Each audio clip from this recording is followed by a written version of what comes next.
2025 సంవత్సరం ఈ రోజుతో ముగుస్తుంది.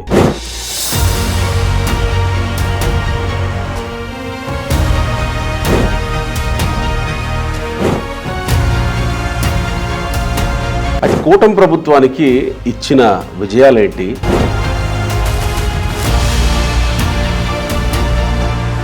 ప్రతిపక్షంలో ఉన్న వైఎస్ఆర్సీపీ ఈ రెండింటి విషయాల్లో మైలేజ్ సాధించారా?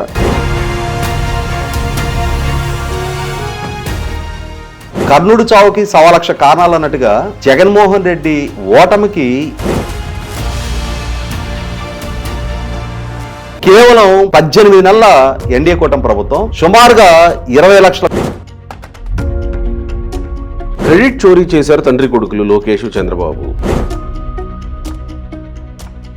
ఇవాళ జగన్మోహన్ రెడ్డి అండ్ కో ఆయన వాళ్ళ నాన్న హయాం నుంచి కూడా ఆఖరికి ఇవాళ ఆయన వాళ్ళ అమ్మ వాళ్ళ చెల్లి కక్ష సాధింపు రెడ్ బుక్ రాజ్యాంగం అని చెప్పి జగన్మోహన్ రెడ్డి ఏ పర్సెప్షన్లో ఉంటాడు అని అంటే 2025లో సమర్థవంతంగా జరగలేదనేది ఒప్పుకుంటున్నారు మీరు. లోకేష్ ముఖ్యమంత్రి, లోకేష్ చంద్రబాబు నాయుడు గారిని రీప్లేస్ చేసి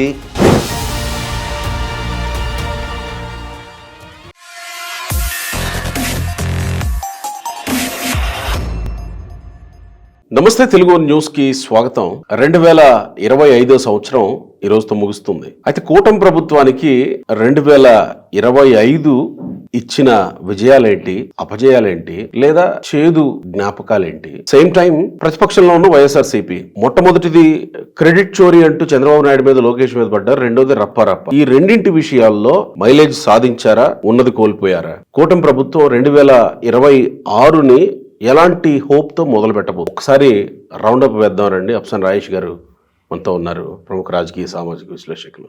నమస్కారం రాయేష్ గారు. నమస్కారం. ఏంటి మీ వ్యూ ఏంటి 2025 మీద? ఆంధ్రప్రదేశ్ కూటమి ప్రభుత్వం, ప్రతిపక్షం. ఆంధ్రప్రదేశ్ పౌర సమాజం చాలా హై ఎక్స్పెక్టేషన్స్తో తమ భవిష్యత్తు, తమ బిడ్డల భవిష్యత్తు, రాష్ట్ర భవిష్యత్తు తీర్చిదిద్దగలిగే సామర్థ్యం, అనుభవం ఉన్న నాయకుడు చంద్రబాబు నాయుడు గారే అని చెప్పని ఆయనతో పాటు కలిసి పోటీ చేసిన ఎన్డీఏ కూటమి, తెలుగుదేశం, జనసేన, భారతీయ జనతా పార్టీ కలిపి కూటమిగా పోటీ చేసిన ఎన్డీఏ కూటమికి ఊహించని మెజార్టీ 175 మంది శాసనసభ్యులు ఉన్న సభలో 164 స్థానాలతో అధికారం కట్టబెట్టారు. అప్పటి వరకు అధికారం చెలాయించిన వైసీపీ పార్టీకి 151 స్థానాలతో అధికారం చెలాయించిన వైసీపీ పార్టీని కనీసం ప్రతిపక్ష హోదా కూడా లేకుండా 11 స్థానాలకు పరిమితం చేశారు. మరి ఇంత ఎక్స్పెక్టేషన్స్ ఎన్డీఏ కూటమి మీద ప్రజలు పెట్టుకున్నందుకు ఆ అంచనాలను అందుకోవడంలో ఎన్డీఏ కూటమి ఎంతవరకు సఫలీకృతమైంది అనేది డెఫినెట్గా అది చర్చనీయాంశమైన అంశమే. ఎన్డీఏ కూటమి గెలుపుకి చాలా ఫ్యాక్టర్స్ దోహదం చేసినాయి. అమరావతి రైతులు ఏమంటారు అంటే, రాజధాని విషయంలో జగన్మోహన్ రెడ్డి చేసిన ఈ తప్పుల కారణంగానే, రాజధాని ఉద్యమ కారణంగానే జగన్మోహన్ రెడ్డి ఓడాడు అంటారు. అలాగే లక్షలాదిగా ఉన్న ప్రభుత్వ ఉద్యోగులు మెరుగైన పీఆర్సీ ఇస్తా, క్రమం తప్పని డిఎల్ ఇస్తా, సిపిఎస్ రద్దు చేస్తా అని చెప్పని మాకు చేసిన ఏ వాగ్దానాన్ని జగన్మోహన్ రెడ్డి నిలబెట్టుకున్నందుకు మేము ఓడించామని చెప్పని వాళ్ళు చెప్పుకుంటారు. తాను అధికారంలోకి వచ్చి రాగానే కేంద్రంలో అధికారంలో ఎవరున్నా వాళ్ళ మెడల నుంచి ప్రత్యేక హోదా సాధిస్తా, ప్రత్యేక హోదా సాధన ద్వారా 13 జిల్లాలని 13 హైదరాబాద్గా అభివృద్ధి చేస్తా, వలసలేని ఉపాధి కల్పిస్తా, మెగా డిఎస్సి కండక్ట్ చేస్తా, లక్షలాది ప్రభుత్వ ఉద్యోగాలు భర్తీ చేస్తాను అని చెప్పని యువతకిచ్చిన వాగ్దానాన్ని జగన్మోహన్ రెడ్డిని నిలుపుకొని కారణంగా యువత జగన్మోహన్ రెడ్డిని ఓడించారు అని చెప్పని యువత చెప్పుకుంటారు. జనాభాలో సగభాగమైన మహిళల్ని తాను అధికారంలోకి వచ్చిన తర్వాత మళ్ళీ 2024 ఎన్నికల నాటికి రాష్ట్రంలో మద్యం అనేదాన్ని 5 స్టార్ హోల్డర్స్కి మాత్రమే పరిమితం చేస్తా, ఇవాళ సమాజానికి పెనుభూతంగా మారి ఆరోగ్యపరంగాను ఆర్థికంగాను కుటుంబాలను చిన్నాభిన్నం చేస్తున్న మద్యాన్ని నిషేధిస్తాను అని చెప్పని చెప్పిన వాగ్దానం నిలుపుకున్నందుకు జనంలో సగమైన మహిళలు జగన్మోహన్ రెడ్డిని ఓడించారు అని చెప్పని చెప్పుకుంటారు.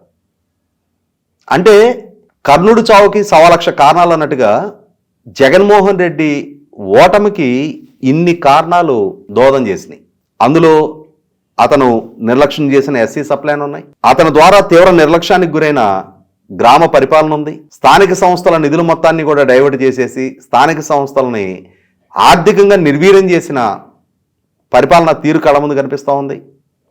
ఇలా ఒక కారణం కాదు, వీటన్నిటికీ తోడు ప్రజల భావ ప్రకటన స్వేచ్ఛను అణచివేస్తూ, అన్నిటికన్నా ముఖ్యంగా ప్రజల వ్యక్తిగత ఆస్తులకి భద్రత లేని ల్యాండ్ టైటిలింగ్ యాక్ట్ని ప్రతిపాదిస్తూ, ఇక వాళ్ళ నాయకులు, వాళ్ళ శ్రేణులు, వాళ్ళ సోషల్ మీడియా, వాళ్ళ సొంత మీడియా ద్వారా వాళ్ళు ప్రదర్శించిన విశృంఖలత్వం, వాళ్ళ ద్వారా జరిగిన ఆక్రమణలు, అతిక్రమణలు, అరాచకాలు, దాడులు, దౌర్జన్యాలు, అవినీతి, ఇవన్నీ కలగలిసి ఎన్డీఏ కూటమికి ఇంతటి విజయాన్ని కట్టబెట్టినాయి. సో అవన్నీ ఈ కూటమి మీద హోప్ పెట్టుకున్నారు జనాలు, ఇలాంటివన్నీ లేకుండా. నేను అదే చెప్తుంది, ఇన్ని సెక్షన్స్ ఆఫ్ పీపుల్, పర్ఫెక్ట్, సమాజంలో ఉన్న ఇన్ని వర్గాలు, అంటే ఏ వర్గాలు జగన్మోహన్ రెడ్డిని ఓడాలి అని చెప్పని కోరుకున్నారు అని అంటే, సమాజంలో అతి చిన్న ఉద్యోగులు, సర్వశిక్ష అభియాన్ సిబ్బంది, ఆశా వర్కర్లు, అంగన్వాడీ ఆయాలు, విఆర్ఏలు, పారిశుద్ధ్య కార్మికులు, అటువంటి వాళ్ళకి ఇచ్చిన వాగ్దానాలు కూడా నిలుపుకునే నేపథ్యంలో, అంటే ఒక మాటలో చెప్పాలంటే సకల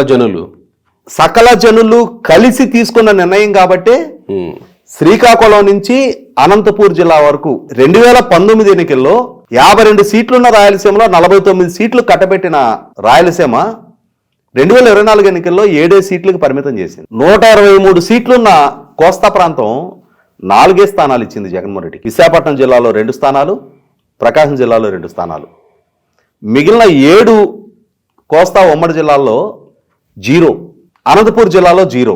అంటే ఇటువంటి ఫలితాలు నమోదైన నేపథ్యం, ఇన్ని అంచనాలతో, ఇన్ని వర్గాల అంచనాలను అందుకోవటం కోసం 2024లో అధికార బాధ్యతలు చేపట్టిన ఎన్డీఏ కూటమి 2024లోనే తాను పదవి బాధ్యతలు చేపట్టిన వెంటనే తాను చేసిన వాగ్దానాలను ఒక్కొక్కటిగా నిలుపుకునే ప్రాసెస్లో మొట్టమొదటిగా సంక్షేమం మీద ఫోకస్ చేశారు. 2024 జూన్ 12 వాళ్ళు పదవి బాధ్యతలు చేపడితే జూలై 1వ తారీఖు తాను వాగ్దానం చేసిన 3,000 పెన్షన్, 4,000 పెంపు వాగ్దానాన్ని అమలు చేశారు. ఆనాటి నుంచి ఒక్కొక్క వర్గాన్ని సంతృప్తి పరిచే దిశగా 3 సంతకాలు చేశారు కదా, ల్యాండ్ టైటిలింగ్ యాక్ట్ రద్దు, అదే అంటున్నా, ఒక్కొక్క వర్గాన్ని సంతృప్తి పరిచే విధంగా, ఒక్కొక్క వర్గం ఎదుర్కొంటున్న మానసిక ఆందోళనలు కూడా దూరం చేసే విధంగా ఈ క్రమంలో సంక్షేమాన్ని అమలు చేస్తూ సైమల్టేనియస్ గా అభివృద్ధి మీద కూడా ఫోకస్ చేశారు. ప్రధానంగా ఎన్డీఏ కూటమి గెలుపులో అతి కీలకంగా దోహదం చేసిన యువత 2019 చంద్రబాబు నాయుడు గారి ప్రభుత్వ ఓటమికి, జగన్మోహన్ రెడ్డి గెలుపుకి, 2024 ఎన్నికల్లో జగన్మోహన్ రెడ్డి గెలుపుకి చాలా కీలకంగా ఉపయోగపడ్డ ఫ్యాక్టరు అన్ఎంప్లాయ్మెంట్, యువతలో పెరుగుతున్న నైరాశ్యం. 2019 ఎన్నికల నాడు అప్పటికి చంద్రబాబు నాయుడు గారు 3 సిఏఏ కన్వెన్షన్స్ నిర్వహణ ద్వారా, 2 సార్లు డిఎస్సి నిర్వహణ ద్వారా కొంతవరకు అన్ఎంప్లాయ్మెంట్ని అడ్రస్ చేసే ప్రయత్నం చేసినా, ఆ ఎన్నికల్లో జగన్మోహన్ రెడ్డి చంద్రబాబు ప్రత్యేక హోదాను తాకట్టు పెట్టి పారిశ్రామిక పెట్టుబడులని అనుకున్న స్థాయిలో రప్పించలేకపోతూ ఉన్నాడు. తనకు అధికారం దక్కితే పారిశ్రామిక పెట్టుబడులు రప్పించడం ద్వారా వలసలేని ఉపాధి కల్పిస్తా అన్నాడు. యువత కన్విన్స్ అయ్యారు. అదే యువత జగన్మోహన్ రెడ్డి వల్ల నమ్మక ద్రోహానికి గురయ్యామన్న భావంలో ఉన్న నేపథ్యంలో ఎన్డీఏ కూటమి, ముఖ్యంగా లోకేష్ సంకల్పించుకున్న యువగళం పాదయాత్ర ద్వారా మాకు గనక అధికారం దక్కిన పక్షంలో పబ్లిక్ అండ్ ప్రైవేట్, అంటే ప్రభుత్వ రంగంలో కానీ ప్రైవేట్ రంగంలో కానీ రాబోయే 5 సంవత్సరాల్లో 20 లక్షల ఉద్యోగ కల్పన చేస్తామని చెప్పారు. ఇది ఒక game changing assurance. Land titling act ఎంతగా ఎన్నికల విజయానికి దోహదం చేసిందో అంతగా 20 లక్షల ఉద్యోగ కల్పన వాగ్దానం గెలుపుకి దోహదం చేసింది. మరి 20 లక్షల ఉద్యోగ కల్పన జరగాలి అని అంటే కనీసం 30 లక్షల కోట్లకు పైగా పెట్టుబడులు రప్పించగలగాలి. 30 లక్షల కోట్ల పెట్టుబడులు కనుక రప్పించగలిగినప్పుడు, 30 లక్షల కోట్ల ఇన్వెస్ట్మెంట్ రాష్ట్రంలో గ్రౌండింగ్ అవుతుంది అనుకున్నప్పుడు రాష్ట్రంలో ఎంత ఎకనామిక్ యాక్టివిటీకి ఆస్కారం ఉంటుంది? ఆ సంస్థలు గ్రౌండింగ్ అవడం ద్వారా 20 లక్షల మందికి ప్రత్యక్షంగా కనుక ఉపాధి దక్కిన పక్షంలో పరోక్షంగా ఇంకొక 40-50 లక్షల మందికి ఉపాధి దక్కడానికి ఆస్కారం ఉంటుంది.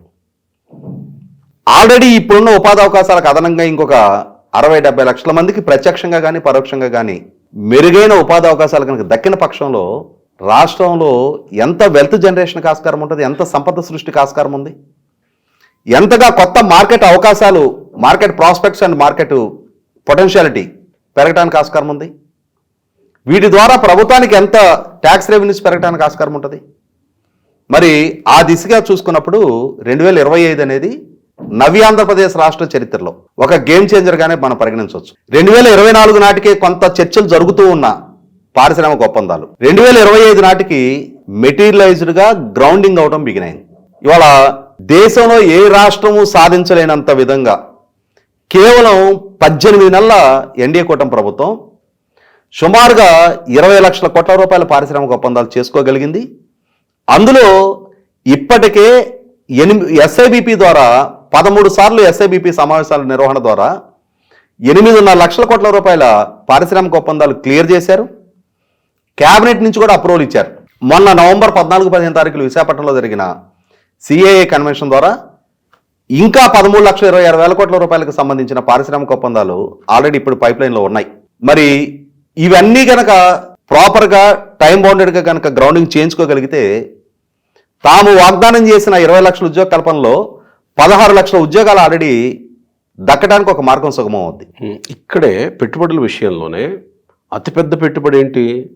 గూగుల్ డేటా సెంటర్, తర్వాత బీపీసీఎల్, ఆ తర్వాత ఇండోసోలు, ఇలాంటివి అతిపెద్ద పెట్టుబడులు, తర్వాత గ్రీన్ హైడ్రోజన్ పెట్టుబడులు ఉన్నాయి రాష్ట్రంలో.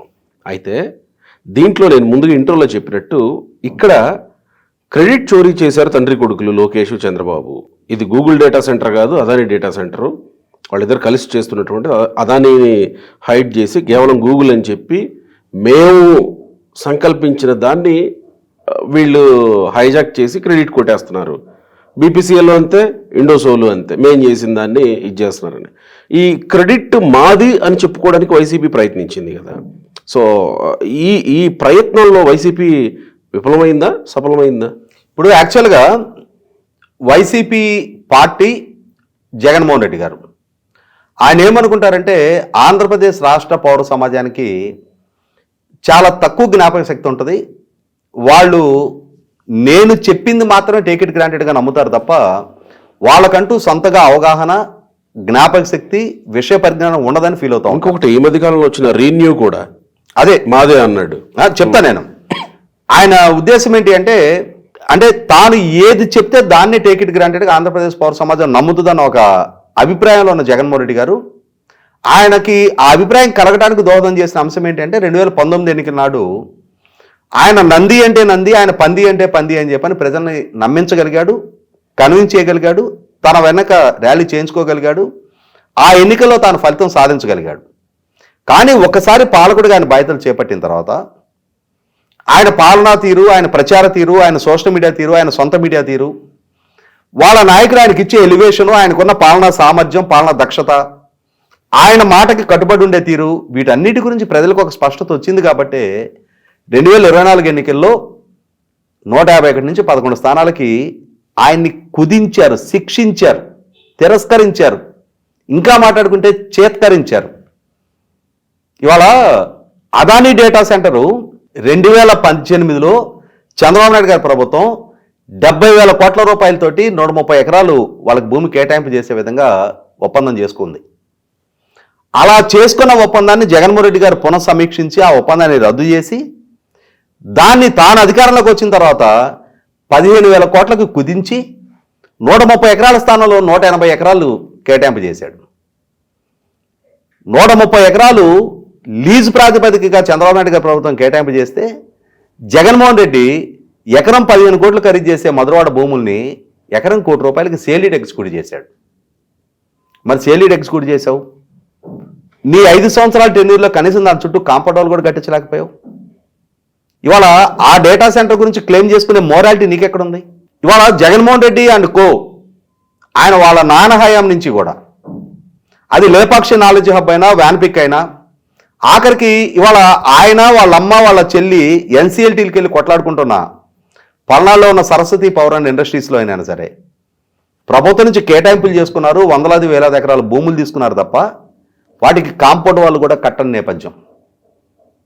అటువంటి జగన్మోహన్ రెడ్డి ఇవాళ నేను రాష్ట్రానికి ఆ సెంటర్ తెచ్చాను, ఈ సెంటర్ తెచ్చాను, ఇవాళ చంద్రబాబు క్రెడిట్ చోరీ చేస్తున్నాడని చెప్పని చెప్తుంటే చంద్రబాబు చేసుకున్న ఒప్పందాన్ని తాను క్రెడిట్ చోరీ చేశాను అన్న అంశాన్ని ఆంధ్రప్రదేశ్ పౌర సమాజం మర్చిపోయిందని చెప్పని ఫీల్ అవుతున్నాడు. ఆయన మర్చిపోతారు, నేను చెప్పిందే నమ్ముతారు అనుకున్నాడు. ఎందుకంటే 2019 ఎన్నికల నాడు ఆయన ఏది చెప్తే దాన్ని తనకు అనుకూలంగా తన సోషల్ మీడియా ద్వారా, తన న్యూట్రల్ మేధావి వర్గాల ద్వారా, తాను పెంచి పోషించుకున్న సొంత మీడియా ద్వారా, కిరాయి మీడియా ద్వారా ప్రజల మనసుల్లో రుద్దగలిగాడు కాబట్టి, అభిప్రాయాన్ని తనకు అనుగుణంగా మలుచుకోగలిగాడు కాబట్టి అదే అభిప్రాయంతో ఉన్నాడు. ఇంకా ఇక్కడ ఒక జగన్మోహన్ రెడ్డి ఇష్యూ పక్కకు పెడదాం కొంతసేపు. ఎందుకంటే ఇవాళ మనం కొన్ని పాజిటివ్స్ మాట్లాడుకునే ప్రతి సందర్భంలో కూడా జగన్మోహన్ రెడ్డిని హైలైట్ చేయాల్సిన నేను ఎందుకు చెప్పాలనుకుంటున్నానంటే అన్ని విషయాలు ఉన్నాయి కదా. 2025లో అన్నీ జరిగినాయి. ఇప్పుడు డిఎస్సి, మెగా డిఎస్సి విషయంలో ఇది మేము ఇచ్చిన నోటిఫికేషన్ అన్నారు, పోలీస్ కానిస్టేబుల్ది మేము ఇచ్చిన నోటిఫికేషన్ అన్నారు. వాటిని విజయవంతంగా ఈ ప్రభుత్వం పూర్తి చేసింది. వాళ్ళు రేపో మాపో ఆల్రెడీ డిఎస్సి వాళ్ళు కూడా వెళ్తున్నారు, కానిస్టేబుల్స్ కూడా విధుల్లోకి, ఎస్ఐలు కానిస్టేబుల్ వెళ్ళబోతున్నారు. ఇక్కడ కూడా క్రెడిట్ మాదే అని. అంటే ఇవాళ డిఎస్సి విషయంలో జగన్మోహన్ రెడ్డి క్లెయిమ్ చేసుకునే ప్రయత్నం చేస్తే అంతకంటే సిగ్గుచేటు అనే వ్యవహారం ఉండదు. ఎందుకంటే డిఎస్సి ప్రస్తావన మీ ద్వారా వచ్చింది కాబట్టి ఆ డిఎస్సికి సంబంధించి నేను కొన్ని డీటెయిల్స్ చెప్తా. ఎన్టీ రామారావు గారు ఇవాళ నేటి బాలలని రేపటి పౌరులుగా తీర్చిదిద్దే ఉపాధ్యాయ నియామకాల్లో రాజకీయ జోక్యం ఉండకూడదు అనే ఉద్దేశంతో వాళ్ళ సామర్థ్యం ప్రాతిపదిక మీదే ఆ ఎంపిక జరగాలి అని చెప్పని డిఎస్సి ప్రక్రియను అందుబాటులోకి తీసుకొచ్చిన, అమలులోకి తీసుకొచ్చిన మొట్టమొదటి పాలకుడు ఎన్టీ రామారావు గారు. వారి హయాంలో 3 సార్లు డిఎస్సి ద్వారా ఉపాధ్యాయ నియామకాలు జరిగినాయి. ఆ తర్వాత ఉమ్మడి రాష్ట్ర ముఖ్యమంత్రిగా కానీ, ఇప్పుడు విభజిత రాష్ట్రానికి రెండోసారి ముఖ్యమంత్రిగా కొనసాగుతున్న చంద్రబాబు నాయుడు గారి ద్వారా 9 డిఎస్సి నిర్వహణ జరిగింది. రాజశేఖర రెడ్డి గారి ద్వారా 2 సార్లు డిఎస్సి నిర్వహణ జరిగింది. కిరణ్ కుమార్ రెడ్డి గారి ద్వారా 1 సారి డిఎస్సి నిర్వహణ జరిగింది. 5 సంవత్సరాల పాటు రాష్ట్రాన్ని పరిపాలించి not even a single DSC, ఒక్క డిఎస్సి కూడా నిర్వహించని ఏకైక పాలకుడు జగన్మోహన్ రెడ్డి. పైగా అతను ఎన్నికలకు ముందు ఏం వాగ్దానం చేశాడు? ఒక్క ఛాన్స్ ఇచ్చి నాకు అధికారం ఇవ్వండి, నేను అధికార బాధ్యతలు చేపట్టిన వెంటనే మెగా డిఎస్సి నిర్వహిస్తానన్నాడు. చంద్రబాబు 2 సార్లు డిఎస్సి నిర్వహణ ద్వారా 19,000 టీచర్ ఉద్యోగాలే ఇచ్చాడు 2014-19 మధ్యకాలంలో. ఇంకా 20,000 ఖాళీలు ఉన్నాయి.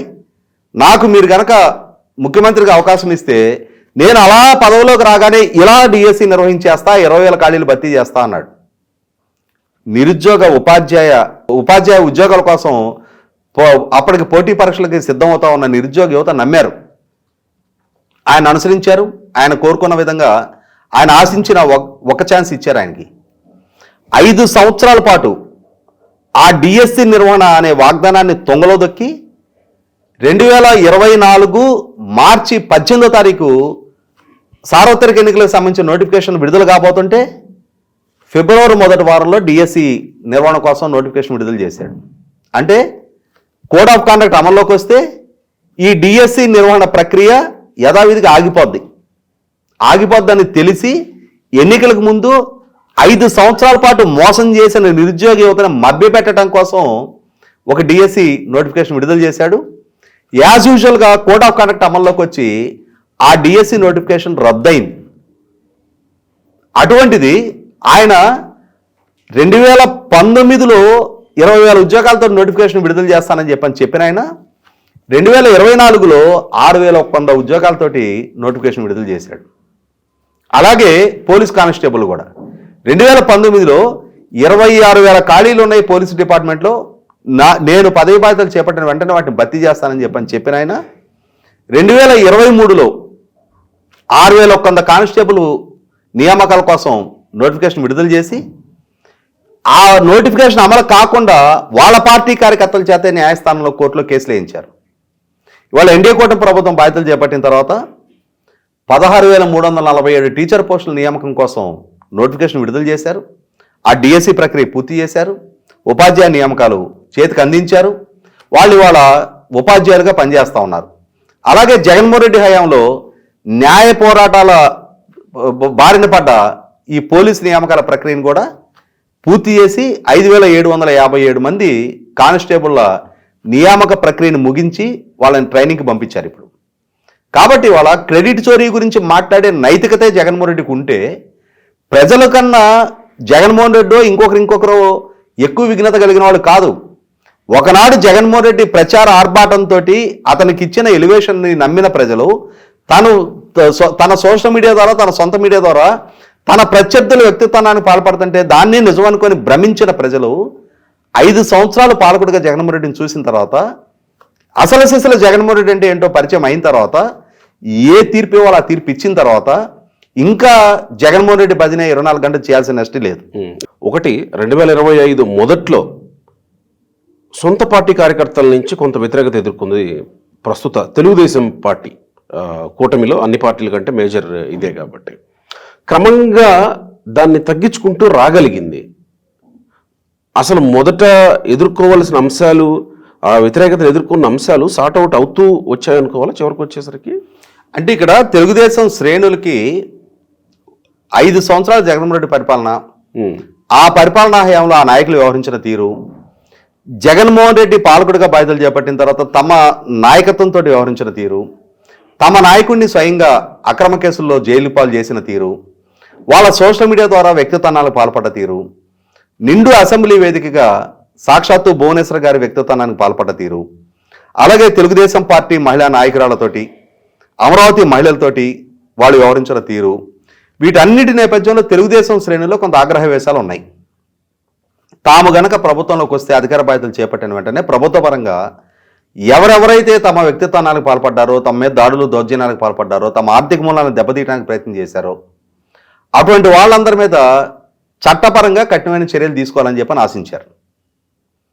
అయితే ఈ క్రమంలో చట్టపరంగా ప్రొసీడ్ అయ్యే సందర్భంలో కొంత ఓవర్ నైట్ అన్ని ఇష్యూస్ రిజాల్వ్ కావు. చట్టం అనేది ఇరువైపులా పదునైన కత్తి. ప్రభుత్వానికి చట్టపరంగా ఒక చర్య తీసుకునే అధికారం ఎంత ఉంటుందో, ఆ ఆరోపణలు ఎదుర్కొంటున్న వ్యక్తి అయినా, ఆ కేసులు నమోదు చేయబడుతున్న వ్యక్తులైనా కూడా అదే చట్టపరంగా తమ పోరాటాన్ని తాము చేసుకునే వెసులుబాటు కూడా ఉంది. చట్టం కల్పించింది ఆ వెసులుబాటు. ఇక్కడ గమనించుకోవాల్సింది ఏంటంటే కొన్ని ఆపోహలు, కొన్ని అవగాహన రాహిత్యంతో కొంత ఓవర్ యాంగ్షియస్కి కొంతమంది లోనైంది మాట వాస్తవం. కానీ కాలక్రమంగా, అంటే నేను గతంలో కూడా మన దగ్గరే మాట్లాడేది, వ్యక్తిగతంగా ఇవాళ ప్రత్యర్థుల్ని హ్యాండిల్ చేసే సామర్థ్యం లేదు అనుకున్నప్పుడు, ప్రభుత్వ పరంగానే ప్రొసీడ్ అవ్వాల్సి వచ్చినప్పుడు, ప్రభుత్వం డ్యూ ప్రాసెస్ ఫాలో అయ్యే క్రమంలో ఖచ్చితంగా టైం కన్స్ట్రెయిన్ ఉంటుంది. మన ఆశలకి మన ఆకాంక్షలకు తగినట్టుగా ఓవర్ నైట్ అన్ని పనులు కావాలంటే సాధ్యం కావు. అదేవిధంగా ప్రభుత్వ పరంగా కూడా చట్టపరంగా ప్రొసీడ్ అయ్యే క్రమంలో చాలా ఆరోపణలకు సంబంధించి విచారణ జరుగుతూ ఉన్నాయి. చాలా మంది నాయకులు అరెస్టులు అవుతా ఉన్నారు, వందలాది రోజులు జైళ్ళలో ఉంటా ఉన్నారు. అదే సందర్భంలో వాళ్లకుండే హక్కులు వినియోగించుకుని వాళ్ళు న్యాయ పోరాటాలు చేసుకుంటా ఉన్నారు. న్యాయస్థానాల నుంచి వెసులుబాటు దక్కే వాళ్ళకి దక్కుతా ఉన్నాయి, దక్కన వాళ్ళు జైళ్ళలో ఉంటున్నారు. ఇది కక్ష సాధింపు అనేది మాత్రం ప్రజల్లో వెళ్ళలేదు. ఇక్కడ గమనించుకుంటే వైసీపీ ఆరోపణలు చేస్తూనే ఉంది. అంటే ఇక్కడ గమనించుకుంటే వైసీపీ హయాంలో, అంటే ఎంత కాదనుకున్నా మళ్ళీ వైసీపీ జగన్మోహన్ రెడ్డి ప్రస్తుతం తీసుకురావాల్సి వస్తుంది. వైసీపీ హయాంలో శ్రీకాకుళం జిల్లాలో అచ్చెన్నాయుడు గారు, కోన రవికుమార్ గారి నుంచి మొదలుపెట్టి ఇవాళ దేశవ్యాప్తంగా మోస్ట్ ఇంటిగ్రిటీ కలిగిన పాలిటీషియన్గా పేరున్న అశోక్ గజపతిరాజు గారితో సహా అచ్చెన్నాయుడు గారిని, రవికుమార్ గారిని అరెస్ట్ చేశారు. అశోక్ గజపతిరాజు గారి మీద మాన్సాస్ అంశంలో కేసులు నమోదు చేశారు. కానీ హైకోర్టు క్వాష్ చేయడంతో ఆయన అరెస్టు ముప్పు నుంచి తప్పించుకున్నారు. విశాఖపట్నం జిల్లాలో అయ్యన్నపాత్రుడు గారిని అరెస్ట్ చేశారు. అర్ధరాత్రి ఆయన ఇంటి మీదకి బోర్డర్ దాటి పాకిస్తాన్ మీదకి యుద్ధానికి వెళ్ళినట్టుగా వందలాది మంది పోలీస్ సిబ్బందిని ఆయన 6 అంగుళాలు ఇరిగేషన్ భూమిని ఆక్రమించుకున్నాడు అని చెప్పని ఆరోపణలు చేస్తూ ఆయన ఇంటి ప్రహరీని కూల్చే ప్రయత్నం చేశారు. తర్వాత ఈస్ట్ గోదావరిలో నల్లమిల్లి రామకృష్ణారెడ్డి గారిని, వెస్ట్ గోదావరిలో చింతమనేని ప్రభాకర్ గారిని, కృష్ణా జిల్లాలో దేవనూనె ఉమా గారిని, పట్టాభి, కొల్లు రవీంద్ర గారిని, గుంటూరు జిల్లాలో దూలిపాల నరేంద్ర గారిని, నెల్లూరు జిల్లాలో నారాయణ గారిని, చిత్తూరు జిల్లాలో సాక్షాత్తు చంద్రబాబు నాయుడు గారిని, అలాగే చల్లా బాబు గారిని, కడప జిల్లాలో బీటెక్ రవి గారిని, ఇప్పుడు మంత్రిగా ఉన్న మండిపల్లి రామప్రసాద్ రెడ్డి గారిని, కర్నూలు జిల్లాలో బోమ అఖిలప్రియ గారిని, అలాగే బీసీ జనార్దన్ రెడ్డి గారిని, అనంతపూర్ జిల్లాలో జేసీ ప్రభాకర్ రెడ్డి గారిని, ఆయన కుమారుడు ప్రస్తుత ఎమ్మెల్యే అశ్మిత్ రెడ్డి గారిని, ఇలా రాష్ట్ర స్థాయిలో పేరెనికి కన్నా ఒక స్థాయి ఉన్న హోదా కలిగిన నాయకులను చాలామందిని అరెస్ట్ చేశారు. అయితే ఏ ఒక్కరి మీద కాంక్రీట్ ఎవిడెన్స్ అనేది న్యాయస్థానం దృష్టికి సబ్మిట్ చేయలేకపోయారు. అదే క్రమంలో వాళ్ళ మీద వచ్చిన ఆరోపణలకు సంబంధించి వాళ్ళకు ఒక నోటీసులు ఇవ్వడం కానీ, వాళ్ళని పిలిచి విచారించడం కానీ, వాళ్ళ వివరణ తీసుకునే ప్రయత్నం కానీ, అంటే ఫాలో కావాల్సిన డ్యూ ప్రొసీజర్ ఎక్కడా ఫాలో కాల. అదే సందర్భంలో చంద్రబాబు నాయుడు గారి మీద వరుస క్రమంలో కేసులు నమోదు చేసి అరెస్ట్ చేసిన సందర్భంలో కూడా ప్రివెన్షన్ ఆఫ్ కరప్షన్ యాక్ట్కి పార్లమెంటు ద్వారా జరిగిన అమెండ్మెంట్ ప్రకారం గవర్నర్ గారి నుంచి ముందస్తు అనుమతి కూడా తీసుకునే ప్రయత్నం చేయాల. కానీ ఇవాళ కాబట్టి ఆ రోజున జగన్మోహన్ రెడ్డి గారు కక్షపూరితంగా వ్యవహరిస్తున్నారు, తన ప్రత్యర్థుల్ని తన అధికారాన్ని అడ్డుపెట్టుకొని వేధింపులకు గురి చేస్తా ఉన్నారు, అక్రమ అరెస్టులకు పాల్పడతా ఉన్నారు అన్న అభిప్రాయం ప్రజల్లో బలపడింది. ఇవాళ ఎన్డీఏ కూటమి ప్రభుత్వం ప్రాపర్ ప్రొసీజర్ ఫాలో అవుతా ఉంది. ఎవరి మీదైనా ఆరోపణలు వస్తే వాళ్ళకి నోటీసులు ఇస్తూ ఉన్నారు. మొట్టమొదట వాళ్ళు నోటీసులకి స్పందించకుండా వాళ్ళు పరారైపోయి వాళ్ళకున్న అన్ని అవకాశాలు వినియోగించుకొని సుప్రీంకోర్టు వరకు న్యాయ పోరాటం చేసుకొని అంతిమంగా సుప్రీంకోర్టులో కూడా దారులు మూసుకుపోయిన తర్వాత అప్పుడు వాళ్ళు వచ్చి సరెండర్ అయిన సందర్భాలు ఉన్నాయి. అదే సందర్భంలో ఇలా పరారైన వాళ్ళని పోలీసులు వాళ్ళని వెతికి పట్టుకొని అరెస్టులు చేసిన నేపథ్యాలు ఉన్నాయి. ఏ ఒక్కరిని ప్రాపర్ ప్రొసీజర్ ఫాలో కాకుండా వాళ్ళ వివరణ తీసుకోకుండా వాళ్ళ మీద ఉన్న ఛార్జెస్ ఏంటనేది వాళ్ళ ముందు పెట్టి వాళ్ళకి ఏ అంశంలో వాళ్ళని విచారిస్తున్నారు అన్న అంశాన్ని వాళ్ళ దృష్టికి తీసుకెళ్లకుండా ఏ ఒక్కరి మీద కేసులు నమోదు చేయాలి, అరెస్టులు చేయాలి. కాబట్టి ఇవాళ ఎన్డీఏ కూటమి ప్రభుత్వ హయాంలో జరుగుతున్న విచారణల నేపథ్యంలో కక్ష సాధింపు రెడ్ బుక్ రాజ్యాంగం అని చెప్పని వైసీపీ నుంచి ఎంతగా ఫౌల్ క్రై చేసినా కూడా ప్రజలు వైసీపీ వాదన పరిగణలోకి తీసుకోవట్లేదు అనేది వాస్తవం. ఇంకొక కీలకమైన అంశం, ఒకటి అమరావతిలో 2వ విడత భూసేకరణ, 2 పోలవరం బనకచర్ల ప్రాజెక్టు. అత్యంత ఎక్కువగా తెలుగుదేశం సింపథైజర్స్ నుంచే, కొంతమంది మేధావుల నుంచి, కొంతమంది తటస్థుల నుంచి ఈ ప్రభుత్వం కొంత విమర్శలు ఎదుర్కొంది. అవి విమర్శలు ఎదుర్కొన్న ప్రభుత్వం ముందుకు వెళ్ళాలని అమరావతిలో అనుకుంది. బనకచర్ల విషయంలో మాత్రం వెనక్కి తగ్గింది. అది అపజయమా లేదా ప్రభుత్వానికి ఓటమే? ఇక్కడ ముందుకెళ్ళడం ఒంటెద్దు పోకడా అనుకోవాలా? ఇవాళ మన చుట్టూ ఉన్న 3 మెట్రోపాలిటన్ నగరాలు, అభివృద్ధి చెందున్న తమిళనాడుకి రాజధానిగా ఉన్న చెన్నై, అభివృద్ధి చెందున్న కర్ణాటక రాజధానిగా ఉన్న బెంగళూరు, అభివృద్ధి చెందున్న తెలంగాణకు రాజధానిగా ఉన్న హైదరాబాదు. ఇవాళ హైదరాబాద్ నగర విస్తీర్ణం 4,50,000 ఎకరాల్లో విస్తరించింది. అటువంటప్పుడు అమరావతి రాజధాని దగ్గరకు వచ్చేటప్పటికి మాత్రం అమరావతి రాజధాని ఇంతటి స్థాయిలోనే ఉండాలి అని చెప్పని నిర్దేశించే అధికారం ఎవరికి లేదు.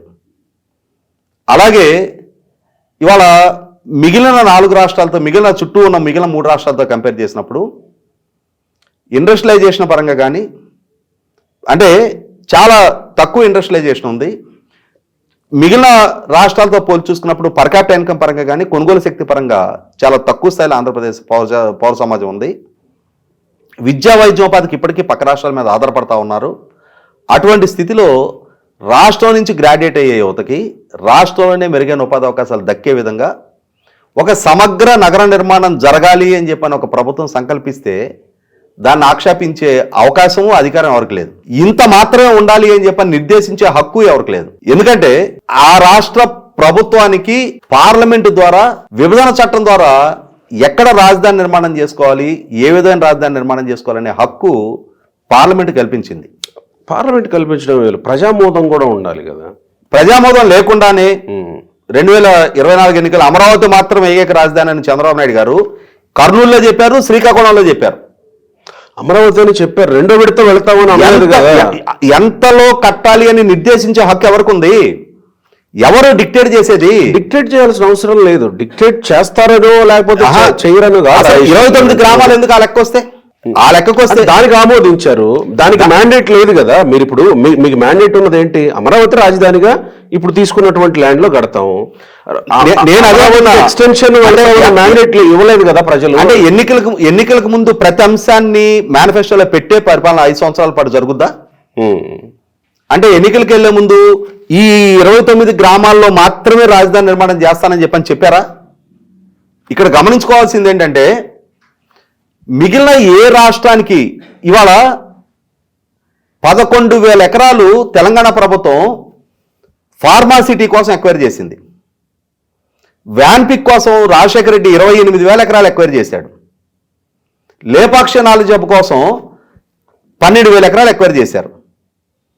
అలాగే బ్రాహ్మణి స్టీల్స్ కోసం 10,000 ఎకరాలు ఇస్తూ మళ్ళీ పక్కన ఎయిర్పోర్ట్ కోసం ఇంకో 4,000 ఎకరాలు ఇచ్చారు. అంటే స్పెసిఫిక్గా ఒక్కొక్క కంపెనీ కోసం, ఒక్కొక్క ప్రాజెక్టు కోసం అట్లాంటిది 5 కోట్ల మంది భవిష్యత్తుతో ముడిపడ్డ రాజధాని నిర్మాణాన్ని ఇన్ని వేల ఎకరాల్లోనే పరిమితం చెయ్యాలి అని చెప్పి నిర్దేశించే హక్కు ఎవరికి ఉంది? ఇక్కడ నేను చెప్తున్నది ఒకటే, 5 సంవత్సరాలు జగన్మోహన్ రెడ్డి విధ్వంసానికి గురైన అమరావతి ఇవాళ వేల కోట్ల రూపాయలతో అక్కడ పనులు జరుగుతూ ఉన్నాయి. ఒక జంగిల్ క్లియరెన్స్ జరిగి ప్రకృతి వైపరీత్యాలు అంటే భారీ వర్షాల నుంచి బయటపడి అక్కడ కేటాయింపు జరిగిన టెండర్లు గ్రౌండింగ్ అయ్యి ఆ పనులు ఏం జరుగుతున్నాయి అనేది ఒక షేప్కి రావడానికి ఇంకొక 1 year టైం పడుతుంది. అక్కడ పూర్తి స్థాయిలో పనులు జరుగుతూ ఉన్నాయి. 5 సంవత్సరాల జగన్మోహన్ రెడ్డి సృష్టించిన విధ్వంసానికి ఇవాళ ఈ ప్రభుత్వం ఎలా లైబుల్ అవుద్ది? 10 ఏళ్ళు కాలం గడిచింది, ఇక్కడ ఏం జరగలేదు అని అంటే అక్కడ చేయడానికి 2019 వరకు చాలా సీరియస్ గా ప్రయత్నం చేశారు. ఆ చేసే క్రమంలో కూడా చాలా హర్డిల్స్ ఎదురైనాయి. ఆ రోజు కూడా నేషనల్ గ్రీన్ ట్రిబ్యునల్ కేసులు, అలాగే స్విస్ ఛాలెంజ్ మెథడ్ మీద ఆదిత్య కన్స్ట్రక్షన్స్ తోట చంద్రశేఖర్ న్యాయస్థానానికి వెళ్ళి మళ్ళొక సంవత్సరం పాటు న్యాయ పోరాటంతో పనులు జరగనివ్వకుండా అడ్డుకున్నది. అలా జరిగిన అన్ని అడ్డంకుల్ని అధిగమించి రాజధానికి ఒక షేప్ ఇచ్చే క్రమంలో ప్రజల ప్రభుత్వాన్ని ఓడించారు. ఆ ఓడించిన తర్వాత ఒక చిట్టడివి వారసత్వంగా 2024లో ఈ ప్రభుత్వానికి దక్కింది. ఆ స్టేజ్ నుంచి ఇవాళ ఈ ప్రభుత్వం తాను అనుకున్న లక్ష్యాన్ని చేరుకోవాలి అని అంటే ఎటువంటి రాజధాని నిర్మాణం జరగాలి అని చెప్పని ఈ ప్రభుత్వం సంకల్పిస్తుంది అనేది ఖచ్చితంగా ఈ ప్రభుత్వం ఇంకొక 5 ఏళ్ళు 10 ఏళ్ళు కొనసాగితే ఆ రోజు ప్రజలకు అర్థమవుద్ది. ఇవాళ నేను చెప్తున్నా 158 ఎకరాలు హైటెక్ సిటీ, ఫైనాన్షియల్ డిస్ట్రిక్ట్ హైటెక్ సిటీ, ఆదిబట్ల, అలాగే ఘటకేశ్వర దగ్గర పోచంపల్లి ఇవన్నీ కడుపుకొని అంటే ఈ ఐటీ హైదరాబాద్ చుట్టుపక్కల ఈ అన్ని జోన్స్ లో ఉన్న ఈ ఐటీ జోన్ లో ఐటీ అండ్ ఐటీ ఎనేబుల్డ్ ఇవి మాత్రమే కొన్ని వేల ఎకరాల్లో విస్తరించున్నాయి. హైదరాబాద్ చుట్టుపక్కల పబ్లిక్ సెక్టర్ ఇండస్ట్రీస్ చూసుకో, బిహెచ్ఎల్ అయినా, ఎన్ఎఫ్సి అయినా, హెచ్ఏఎల్ అయినా, డిఆర్డిఏ అయినా, డిఆర్డిఓ అయినా, ఆర్డినెన్స్ ఫ్యాక్టరీ అయినా, బీడీఎల్ అయినా, ఇటువంటి defence and public sector industries 8,000 ఎకరాల్లో విస్తరించున్నాయి. అంటే రేపటి రోజున ఈ 29 గ్రామాలకి రాజధాని పరిమితం చేసి ఆ మిగిలిన ప్రాంతాల్లో ఎకరం ఒక 10 కోట్ల రూపాయలకి అక్కడ రేటు పెంచేసి ఏ సంస్థలు వచ్చి గ్రౌండింగ్ అవుతాయి? ప్రభుత్వం దగ్గర ప్రాపరు ల్యాండ్ బ్యాంక్ లేకుంటే ఏ సంస్థను ప్రభుత్వం గ్రౌండింగ్ చేయించగలుగుద్ది? ఇవాళ గమనించుతున్నాం మనం, కోకాపేటలో ఎకరం 170 కోట్లు, ఎన్ని సంస్థలు 170 కోట్లు పెట్టి ఆక్షన్లో కొనుగోలు చేయగలుగుతాయి? కాబట్టి ఇవాళ ప్రభుత్వం దగ్గర ల్యాండ్ బ్యాంక్ ఉండే తీరాలి. వీలైనంత ఎక్కువ సంస్థలు గ్రౌండింగ్ అవ్వాల్సిందే, వీలైనంత ఎక్కువ మందికి ఎంప్లాయ్మెంట్ క్రియేషన్ జరగాల్సిందే. రాజధాని అనేది 29 గ్రామాలకు పరిమితం కాకూడదు. ఖచ్చితంగా ప్రభుత్వానికి అదనపు ల్యాండ్ బ్యాంక్ అవసరం. రైట్, ఆ విషయంలో రైతులు ముందుకు వచ్చారు కాబట్టి కన్విన్స్ చేయగలిగినట్టే అనుకోవాలి. 100% పాళ్ళు ఇప్పుడు ఏ గ్రామాల ప్రజలతో సంప్రదించకుండా, ప్రభుత్వ ప్రతిపాదన వాళ్ళ ముందు పెట్టకుండా, వాళ్ళ ఆమోదం తీసుకోకుండా, గ్రామ సభల ఆమోదం పొందకుండా, చర్చలు జరగకుండా ప్రభుత్వం ఏకపక్షంగా వాళ్ళని ఇల్లు వాటిని ఖాళీ చేయించి మీ భూముల్లో మేము జెండాలు పోతున్నాం అని చెప్పని దౌర్జన్యానికి ప్రభుత్వం ప్రయత్నం చేయట్లేదు కదా. అక్కడ విన్ సిచ్యుయేషన్లో మాకు కూడా లాభసాటిగానే ఉంటుంది అని ఆ ప్రాంత ప్రజలు, అక్కడ రైతాంగం కూడా భావిస్తేనే ఆ భూ సమీకరణ సాధ్యపడుతుంది. రైట్, ఇక బనకచర్ల విషయంలో వెనక్కి తగ్గినట్టే అనుకోవాలా ప్రభుత్వం? బనకచర్ల విషయంలో బనకచర్ల ప్రాజెక్టు సంకల్పించారు. సాంకేతికంగా అక్కడ ఉన్న సమస్యలు, అక్కడ పెట్టే పెట్టుబడి, ఆ ప్రాజెక్టు 27 కిలోమీటర్లు టన్నెల్ నిర్మాణం అనేది ఇప్పుడు మనం చూస్తున్నాం. వెలుగొండ ప్రాజెక్టు టన్నెల్ 11 కిలోమీటర్ల టన్నెల్ ఎన్ని సంవత్సరాల కాలం పట్టిందో చూస్తున్నాం. 18/1/11 అదే అంటున్నా. ఇటువంటి సందర్భంలో ఇవాళ 27 కిలోమీటర్ల టన్నెల్ నిర్మాణం, ఆ నిర్మాణం అనేది ఇంకెంత కాలం పట్టుద్ది అనేది దృష్టిలో ఉంచుకొని వీలైనంత వేగంగా పట్టిసీమ నిర్మాణం జరిగినాడు కూడా చాలా మంది ఇంక్లూడింగ్ జగన్మోహన్ రెడ్డి నిండు అసెంబ్లీలో చెప్పాడు, ఎందుకది పట్టిసీమ అన్నాడు. కానీ ఇవాళ ఆ పట్టిసీమ నిర్మాణం 13 లక్షల ఎకరాల కృష్ణా డెల్టా స్థిరీకరణకు ఉపయోగపడింది. అలాగే ఇవాళ వీలైనంత వేగంగా ఆ జెస్టేషన్, ఆ ఫలాలని ప్రజలకు అందించాలి అని అంటే వీలైనంత త్వరగా నిర్మాణం చేయగలిగే ప్రాజెక్ట్ ఏదైతే బాగుంటుందని చెప్పని రాష్ట్ర ప్రభుత్వం ఆలోచిస్తూ ఉంది. రాష్ట్ర ప్రభుత్వం దగ్గర దానికి సంబంధించిన ఆయా రంగాల్లో నిపుణులైన ఇంజనీరింగ్ నిపుణులు ఉంటారు, ఆయా రంగాలలో అనుభవం పరిజ్ఞానం ఉన్న అధికారులు ఉంటారు. వాళ్ళందరూ కూర్చొని సమాలోచన చేసి బనకచర్ల కన్నా ఈ ప్రాజెక్ట్ అయితే మోర్ వైబుల్ అని చెప్పిన ఒక నిర్ణయానికి వచ్చారు. కాబట్టి పోలవరం నల్లమల సాగర్ ప్రాజెక్ట్ ఇప్పుడు సంకల్పిస్తూ ఉన్నారు. కాబట్టి అది అసలు చెయ్యని వాడికన్నా ఇవాళ చెయ్యాలి అని చెప్పని ముందుకొచ్చి ఆ ప్రాంత ప్రజల ముఖచిత్రం మార్చాలి అని చెప్పని 5 సంవత్సరాల జగన్మోహన్ రెడ్డి పరిపాలనా హయాంలో 22,000 కోట్ల రూపాయలు ఇరిగేషన్ రంగానికి ఖర్చు పెడితే 2014-19 మధ్య 68,000 కోట్ల రూపాయలు ఖర్చు పెట్టిన చంద్రబాబు నాయుడు గారి ప్రభుత్వం మళ్ళీ తిరిగి వాళ్ళు 24 నుంచి తాను పదవి బాధ్యతలు చేపట్టిన తర్వాత వెలుగొండ ప్రాజెక్టును పూర్తి చేయకుండానే జాతికి అంకితం చేసిన జగన్మోహన్ రెడ్డి తీరు నుంచి ఇవాళ 3,500 కోట్లు ఖర్చు పెట్టి వెలుగొండ ప్రాజెక్టును కూడా రేపు జూన్ నాటికి పూర్తి చేసి ఆ ఫలాలను ప్రజలకు అందించాలని చూస్తూ ఉన్నారు. అదే సందర్భంలో రేపు 4వ తారీఖున భోగాపురం ఎయిర్పోర్ట్లో కూడా మొట్టమొదటి ఫ్లైట్ ల్యాండింగ్ కాబోతా ఉంది. కాబట్టి ఇక్కడ గతంలో ఎలా అయితే ఇరిగేషన్ రంగానికి ప్రాధాన్యత ఇచ్చారో ఈసారి కూడా అదేవిధంగా ఇరిగేషన్ రంగానికి ప్రాధాన్యత ఇస్తూ ఉన్నారు. నీరు ఎక్కువ ఉన్న ప్రాంతం నుంచి నీరు తక్కువ ఉన్న ప్రాంతానికి నీరుని కనుక తీసుకెళ్ళగలిగితే అక్కడ ఉన్న రైతాంగానికి ఈ నీటి లభ్యత వల్ల వాళ్ళు కూడా మిగిలిన ప్రాంతాల్లో ఉన్న రైతాంగం లాగానే ఈ దుర్భిక్షం నుంచి బయటపడి మెరుగైన జీవన ప్రమాణాలు అందుకోవడానికి ఆస్కారం ఉంటుందనే ఉద్దేశంతో ప్రభుత్వం ప్రయత్నం చేస్తూ ఉంది. మెడికల్ కాలేజీల వ్యవహారంలో ప్రభుత్వానికి, వైసీపీకి లేదా ప్రజల కోణం నుంచి జరిగిన వ్యవహారాన్ని 2025 ఎట్లా మిగిల్చింది ప్రభుత్వానికి? అంటే ఒక్క బిడ్డు కూడా దాఖలు కాకపోవడం. నేను ఇందాక చెప్పింది అదే. జగన్మోహన్ రెడ్డి ఏ పర్సెప్షన్లో ఉంటాడు అని అంటే ప్రజల జ్ఞాపక శక్తి చాలా తక్కువ, నేను చెప్పిందే ప్రజలు టేక్ ఇట్ గ్రాంటెడ్గా నమ్ముతారు అని చెప్పని భావిస్తూ ఉంటాడు. ఇవాళ నేను 17 ప్రభుత్వ రంగంలో మెడికల్ కళాశాలను ప్రతిపాదించాను, చంద్రబాబు నాయుడు వాటిని ప్రైవేట్కి అప్పచెప్తున్నాడు అని చెప్పని ప్రచారం చేస్తూ ఉన్నాడు. అయితే ఇక్కడ గమనించుకోవాల్సింది అదే జగన్మోహన్ రెడ్డి 2023 జూలై 19వ తారీఖు రోజున జీవో నెంబర్ 107 అండ్ 108 అని చెప్పని తీసుకొచ్చాడు. ఏంటి? Never in the history of state ఏ ప్రభుత్వ కళాశాలల్లో కూడా మేనేజ్మెంట్ అండ్ ఎన్ఆర్ఐ కోటా సీట్లు ఉండవు. కానీ మొట్టమొదటగా ప్రభుత్వ మెడికల్ కళాశాలల పేరిట నిర్మాణం చేస్తున్న కళాశాలల్లో మేనేజ్మెంట్ అండ్ ఎన్ఆర్ఐ కోటాకి 50% సీట్లు కేటాయింపు చేసిన పాలకుడు జగన్మోహన్ రెడ్డి. పైగా వాటికి నిర్దేశించిన ఫీజులు మేనేజ్మెంట్ కోటాకి 12 లక్షల రూపాయలు, ఎన్ఆర్ఐ కోటాకి 35 లక్షల రూపాయలు. అంటే ఒక విద్యార్థి మేనేజ్మెంట్ కోటాలో ఎంబీబీఎస్ పూర్తి చేయాలంటే 60 లక్షలు పే చేయాలి, ఎన్ఆర్ఐ కోటాలో పూర్తి చేయాలంటే 1,75 లక్షలు పే చేయాలి 5 సంవత్సరాల కాలంలో. ఆ విధమైన ఫీజులు ఖరారు చేసిన జగన్మోహన్ రెడ్డి ఇవాళ ఎన్డీఏ కూటమి ప్రభుత్వం పబ్లిక్ ప్రైవేట్ పార్ట్నర్షిప్తో, అంటే ఏ మేనేజ్మెంట్ ఎన్ఆర్ఐ కోటా తాను ప్రతిపాదించాడో అదే ప్రతిపాదనతో, అంటే ప్రభుత్వ నిధులతోటి కళాశాల నిర్మాణం చేసి ప్రభుత్వ కాలేజీల్లో మేనేజ్మెంట్ అండ్ ఎన్ఆర్ఐ కోటా తాను ప్రతిపాదించాడు.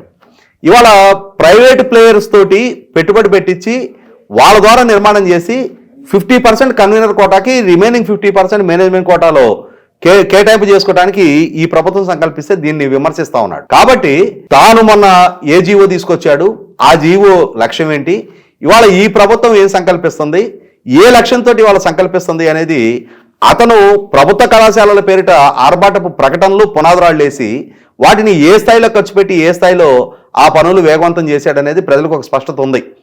కాబట్టి జగన్మోహన్ రెడ్డి చేసే ప్రతి ప్రచారానికి ప్రభుత్వం ఉలికిపడుతుంది. ప్రభుత్వం ఏదో బిడ్లు దాఖలు కాకపోవటం, జనాల్లో బిడ్లు దాఖలు కాకపోవటం కారణం కూడా వైసీపీ పార్టీ మేం పెట్టిన భయానికి బిడ్లు దాఖలు కాలేదంటున్నారు. నాకున్న సమాచారం మేరకు ఇవాళ జగన్మోహన్ రెడ్డి పాలకుడుగా పనిచేసిన తీరు చూశారు, ఇవాళ జగన్మోహన్ రెడ్డి రాజకీయ విధానాలు చూస్తున్నారు.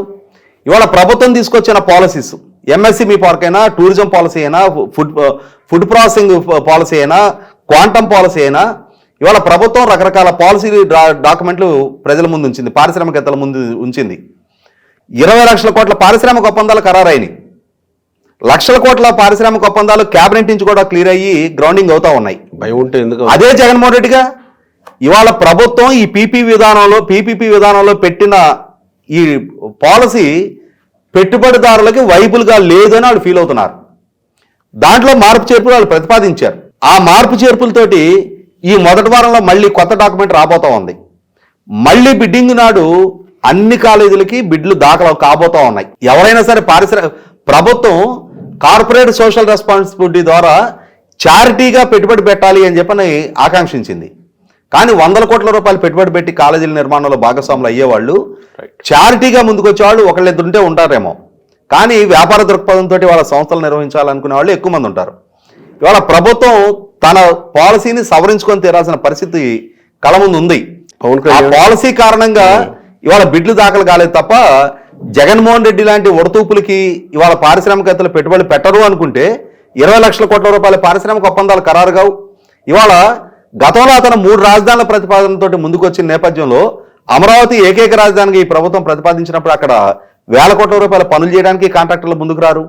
కాబట్టి వాళ్ళ జగన్మోహన్ రెడ్డిని ఏదో సీరియస్గా పరిగణలోకి తీసుకుంటున్నారు అని చెప్పని ఆ పార్టీ వాళ్ళ మీడియా వాళ్ళ సోషల్ మీడియా ప్రచారం చేసుకోవాల్సిందే తప్ప రాష్ట్రంలోనూ దేశంలో ఉన్న పారిశ్రామికవేత్తలు పెట్టుబడిదారులు అతన్ని పరిగణలోకి తీసుకొని వాళ్ళ నిర్ణయాలు అయితే వాళ్ళ నిర్ణయాలు అయితే తీసుకోరు. చివరిగా పవన్ కళ్యాణ్ డిప్యూటీ ముఖ్యమంత్రిగా ఉన్నారు.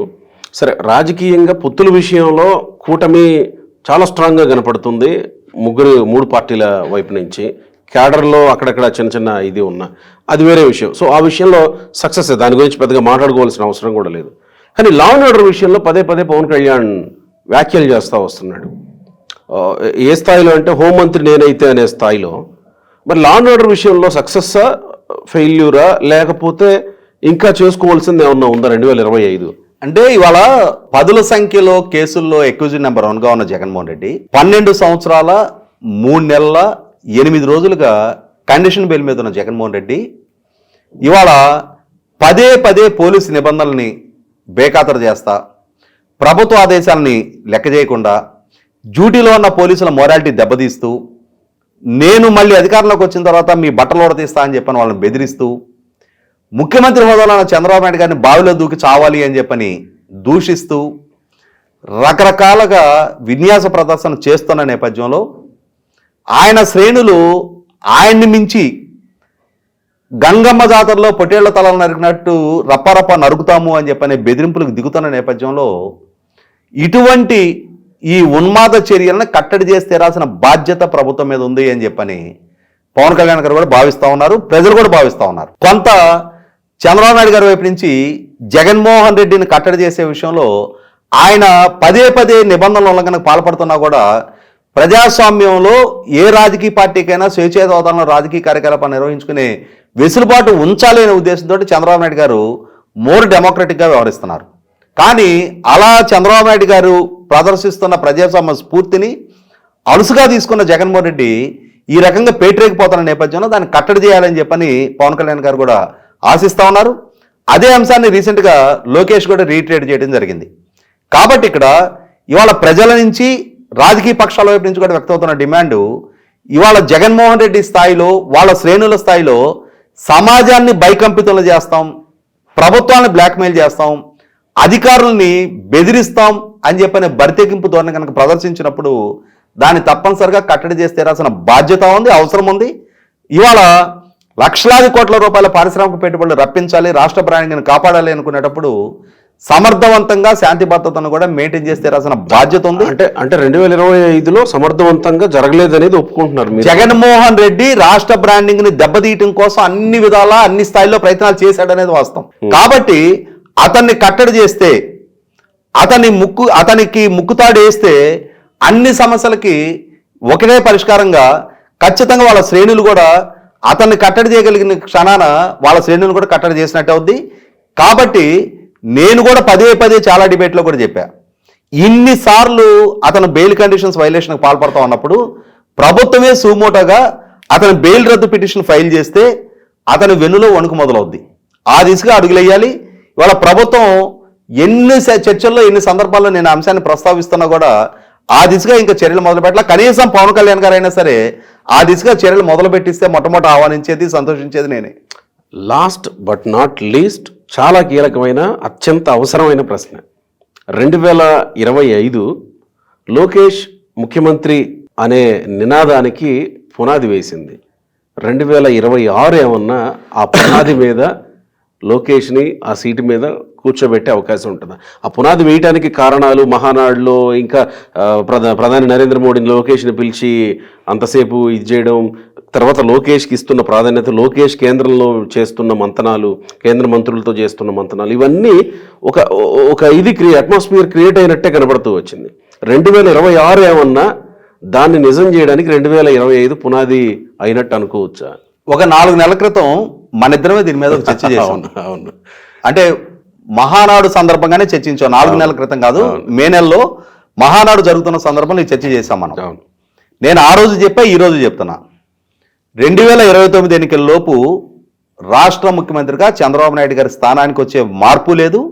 లోకేష్ చంద్రబాబు నాయుడు గారిని రీప్లేస్ చేసి ఆ స్థానంలో తాను కూర్చునే అత్యుత్సాహ ప్రదర్శన తన వైపు నుంచి జరగదు. మహా అయితే ఏం జరుగుద్ది అని అంటే, నేను గతంలో చెప్పా, ఇప్పుడు కూడా చెప్తున్నా, 1995 సెప్టెంబర్ 1వ వారం నుంచి ఇప్పటి వరకు గత 30 సంవత్సరాలుగా పార్టీ అధ్యక్షుడిగా, ఇటు ముఖ్యమంత్రిగా, లేదంటే ప్రధాన ప్రతిపక్ష నాయకుడిగా చంద్రబాబు నాయుడు గారు డ్యూయల్ రోలు సమర్థంగా సమన్వయం చేసుకుంటూ వస్తున్నారు.